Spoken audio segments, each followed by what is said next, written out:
জানলার দিকে চেয়ে যেন কারোর দিকে তাকিয়ে আছে, কিন্তু কেউ ওখানে ছিল না। কেউ ওখানে ছিল না।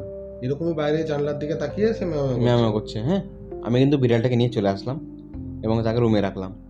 আমি রীতিমতো চা বানাতে রাখলাম। চা বানানোর পরে চাটা জাস্ট গ্যাসটা অফ করেছি এবং চাটা ঢালবো ঠিক সেই মুহূর্তে আবার বিড়াল দেখছি আমার কাছে আসলো একবার, দিয়ে আমার কাছে এসে ছুটে চলে গেল আবার এদিকে। মানে আমাদের তাকিয়ে যেন কিছু একটা ডাকছে বিড়ালটা, যে এসো বা দেখে যাও।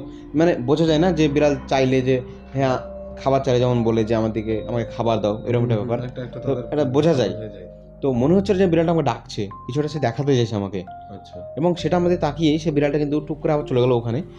এবং আমি সঙ্গে সঙ্গে তার পিছনে ছুটে দিলাম, যেহেতু একটা অস্বাভাবিক কিছু আমি লক্ষ্য করলাম সেই সময়, যেটা হচ্ছে আমি দেখা মাত্র জানলা কিন্তু অফ আছে, মনে হলো কিছু একটা অনেক ছায়া ছিল কালো, এবং আমি আসা মাত্র সে সাত করে